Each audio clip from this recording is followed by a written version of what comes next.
सीधा सवाल न्यूज में आपका स्वागत है। अब नजर डालते हैं आज की हेडलाइंस की ओर।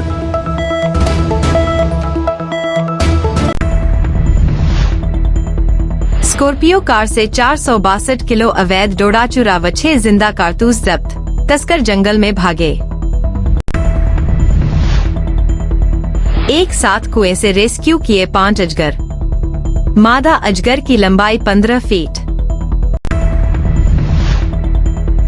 बच्चों के मुक्तिधाम की बदहाल स्थिति, 4 दीवारी व सौंदर्यीकरण की मांग को लेकर दिया पत्र। अब खबर विस्तार से। बेगू थाना पुलिस द्वारा अवैध मादक पदार्थों की तस्करी के खिलाफ बड़ी कार्यवाही करते हुए नाकाबंदी के दौरान एक स्कॉर्पियो गाड़ी से 462 किलो 700 किलोग्राम अवैध अफीम डोडा चूरा व 6 जिंदा राउंड को जब्त किया है। जिला पुलिस अधीक्षक मनीष त्रिपाठी ने बताया कि पुलिस मुख्यालय के आदेशानुसार जिले में अवैध मादक पदार्थों की धरपकड़ कर तस्करों के खिलाफ सख्त कार्यवाही करने हेतु समस्त थानाधिकारियों व जिला विशेष टीम को विशेष दिशा निर्देश दिए गए हैं।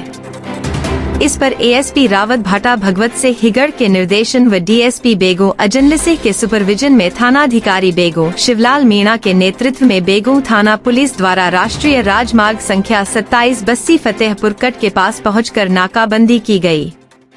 नाकाबंदी के दौरान एक स्कॉर्पियो वाहन का चालक व एक साथी सवार दोनों NH 27 हाईवे काटुंदा मोड़ से बस्सी फतेहपुर की तरफ जाने वाली रोड की तरफ आए, जिसको पुलिस जाब्ता के द्वारा रोकने का इशारा करने पर स्कॉर्पियो वाहन का चालक वाहन को बस्सी फतेहपुर की तरफ जाने वाली रोड की तरफ भगाकर ले गया, जिसका पुलिस जाब्ता द्वारा पीछा कर स्टॉप स्टिक से कार का टायर पंचर किया।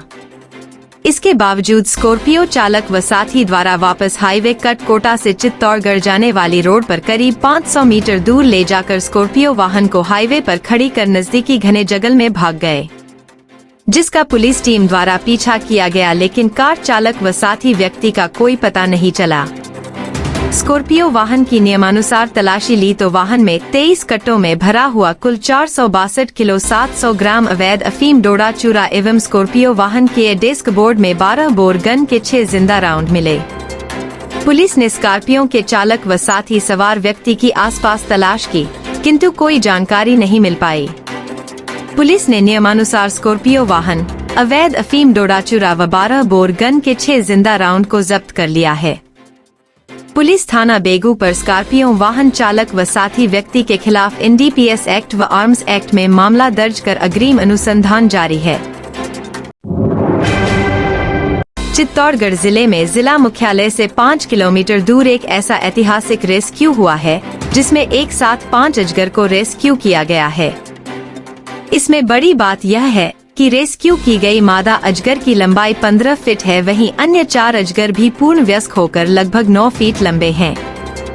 अब तक अलग अलग क्षेत्र से अजगर रेस्क्यू करने के मामले सामने आते रहे हैं और वन जीव प्रेमी एवं वन विभाग रेस्क्यू करता भी है, लेकिन यह रेस्क्यू ऑपरेशन अपने आप में विशिष्ट हो गया है। वन्य जीव प्रेमी मनीष तिवारी ने बताया कि ओछड़ी गांव के एक फार्म हाउस में कई अजगर देखे जाने की सूचना मिली थी, जिस पर हड़कंप मच गया।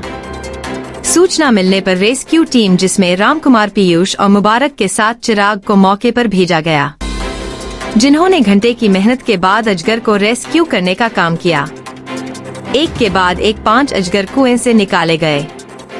कुएं में रस्सी के सहारे लटक कर अजगर को बाहर निकालने के बाद सुरक्षित छोड़ा गया। इसमें मादा अजगर की लंबाई 15 फीट है, वहीं अन्य 4 अजगर नर होकर 9 फीट लंबाई के हैं। सितंबर माह में अजगर सहित सांप प्रजाति के जीवों में मेंटिंग शुरू होती है। चित्तौड़गढ़ शहर के समीप ओछड़ी गांव में एक पुराने कुएं के अंदर अजगर होने की सूचना प्राप्त हुई। जब यह फोन मेरे पास आया तब मैंने अपनी टीम के सदस्यों को रामकुमार साहू, पीयूष कामले और मुबारक खान को मौके पर भेजा। वहां जाकर देखा तो बड़ा ही अचंभित था कि एक ही कुएं के अंदर 5 इंडियन रॉक पाइथन, जिन्हें हम अजगर बोलते हैं, वो पानी के अंदर तैर रहे थे। टीम ने 2 घंटे की मशक्कत से 5 को सुरक्षित रेस्क्यू किया। उनमें से एक, जो सबसे बड़ी थी, लगभग 15 फीट की, वो मादा अजगर थी, और बाकी 8 और 9 फीट के और एक 5 फीट का अजगर थे। नर अजगर थे। रेस्क्यू उपरांत उन्हें सुरक्षित जो है वो उनके नैसर्गिक आवास में वन में छोड़ दिया गया। एक ही कुएं के अंदर इतने सारे अजगर होना क्षेत्र के अंदर कौतूहल का विषय बन गया था, लेकिन इसके पीछे भी एक प्राकृतिक कारण है। सितंबर माह के बाद में इंडियन रॉक पाइथन यानी अजगर का मैटिंग पीरियड, जो टाइम पीरियड होता है, वो शुरू होता है। इस समय जो भी नर अजगर होते हैं वो मादा की तलाश के अंदर मैटिंग के लिए मादा को ढूंढते हैं और आगे वंश वृद्धि के लिए उससे मैटिंग करते हैं। मैटिंग के दौरान मादा जब एक फेरोमोन छोड़ती है जिसकी खुशबू पाकर वो नर उनके पीछे पीछे आकर्षित होते हैं। कई बार ऐसा होता है कि एक ही मादा के पीछे कई नर इकट्ठे हो जाते हैं, जो कि आपस में फिर एक सांकेतिक संघर्ष करते हैं, जिसके अंदर जो जीतता है वो मादा के साथ मैटिंग करता है। संभवतया इस समय इंडियन रॉक पाइथन का मैटिंग पीरियड चल रहा है, तो ये अजगर मादा को आकर्षित करने के लिए एक ही जगह पर इतने सारे उपलब्ध हो गए।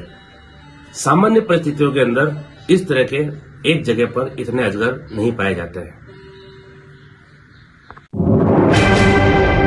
छोटी सादरी में बच्चों के मुक्तिधाम परिसर की जर्जर स्थिति को लेकर सामाजिक कार्यकर्ता मनीष उपाध्याय ने नगर पालिका अधिशासी अधिकारी मुकेश कुमार मोहिल को प्रार्थना पत्र सौंपकर 4 दीवारी निर्माण, नालियों का गंदा पानी रोके जाने एवं सौंदर्यीकरण की मांग की है। पत्र में बताया कि नगर के मासूम बच्चों के अंतिम संस्कार हेतु निर्धारित यह स्थान वर्तमान में बेहद उपेक्षित अवस्था में है। परिसर के आसपास बह रही नालियों का गंदा पानी लगातार वहां एकत्र हो रहा है, जिससे गंदगी, बदबू और संक्रमण की गंभीर आशंका बनी हुई है। ऐसे संवेदनशील स्थल पर स्वच्छ और सम्मानजनक वातावरण की जरूरत है। उन्होंने कहा कि 4 दीवारी के अभाव में परिसर में मवेशी और बाहरी लोगों का आवागमन बना रहता है, जिससे स्थल की पवित्रता प्रभावित होती है। साथ ही पौधरोपण, शेड, चबूतरा निर्माण और साफ सफाई समेत संपूर्ण सौंदर्यीकरण की आवश्यकता बताई। मनीष उपाध्याय ने प्रशासन से शीघ्र कार्यवाही की मांग करते हुए कहा कि यह विषय भावनाओं और मानवीय संवेदनशीलता से जुड़ा है, इसलिए नगर पालिका उचित कदम उठाए और बच्चों के मुक्तिधाम को सम्मानजनक और सुरक्षित रूप में विकसित किया जाए।